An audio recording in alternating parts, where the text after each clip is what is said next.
Evening, everybody. I am coming on to I'm going to talk tonight about words you should banish from your vocabulary, and they're probably not what you're thinking. So I do lots of things about mindset and overcoming obstacles, and tonight isn't going to be any different.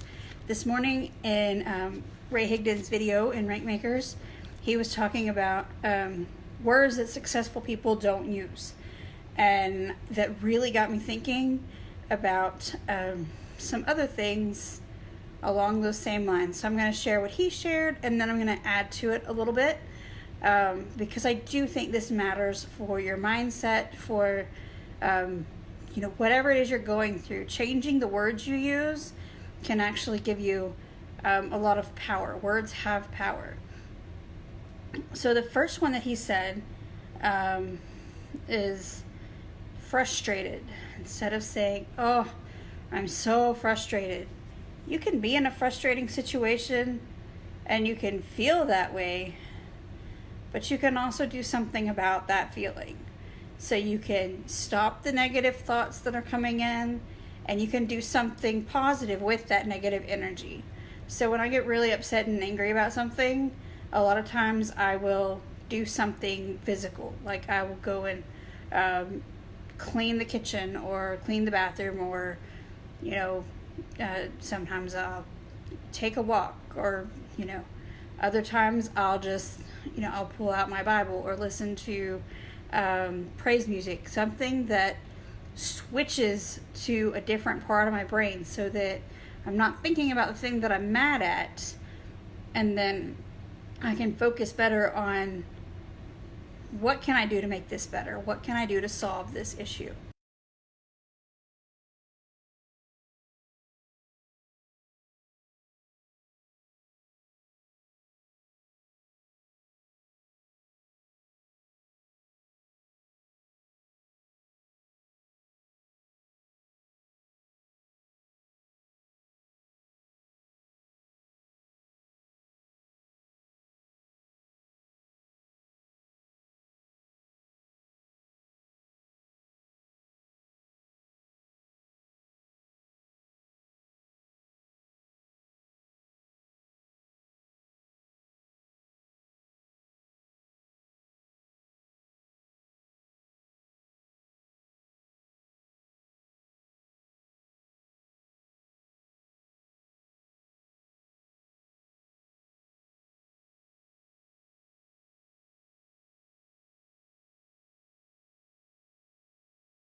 And find the answers you're looking for, and not give in to the state of confusion.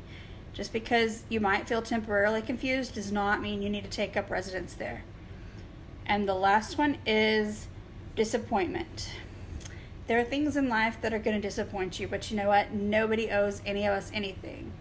We can either be disappointed and live in that state of being, or we can say, that was a really terrible situation, but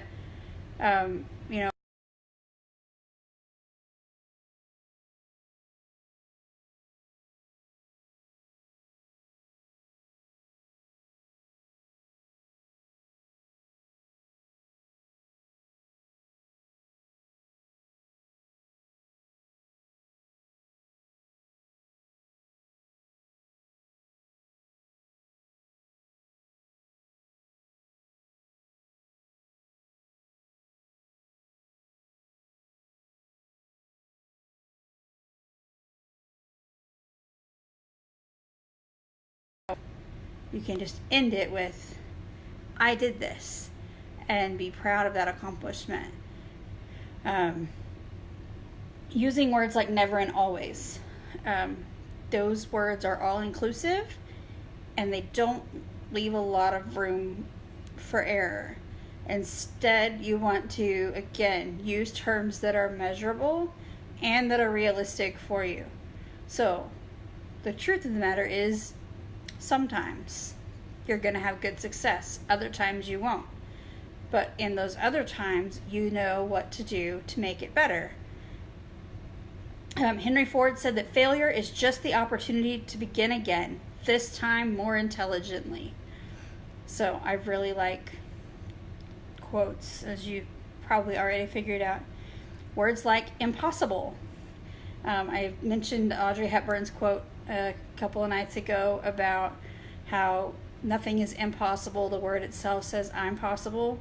So just, again, changing your mindset, saying it's not impossible. I can do it. I can do anything. Or, you can just change the way that you look at it. Maybe you can't do that thing exactly, but what can you do to make it better? Eliminate the word can't from your vocabulary. Instead of saying I can't, just figure out what you are able to do and do that. Likewise, the word try. About the only time that I will use the word try is like my kids have to try the food that I put on their plate. My kids have to at least try to do something the first time without my help when it comes to their schoolwork. But in other ways, I need to work on rewording that myself for them so that they feel more empowered, and that instead of just trying something new, we're going to have a new adventure, or however else you can think of to say that. And like the word soon, maybe, and probably, they're not very specific words. They're not very measurable words. They're certainly not powerful words. And then the last one is fault. So placing blame versus taking responsibility. The blame game is as old as the beginning of the world. So you can either play the blame game and say things like, well, it's not my job, or that's not fair. Or you can take responsibility no matter what the consequences might be. So every action has a consequence. You can be responsible for that, or you can play the blame game. But ultimately, the one who takes the responsibility is the one who learns from it. Our only limitations are those that we set up in our own minds. And that was Napoleon Hill that said that. Do all you can and do it the best you can. And that was Colonel Sanders. And I don't know if you've ever read his story. I'll be happy to share a link for that in the comments.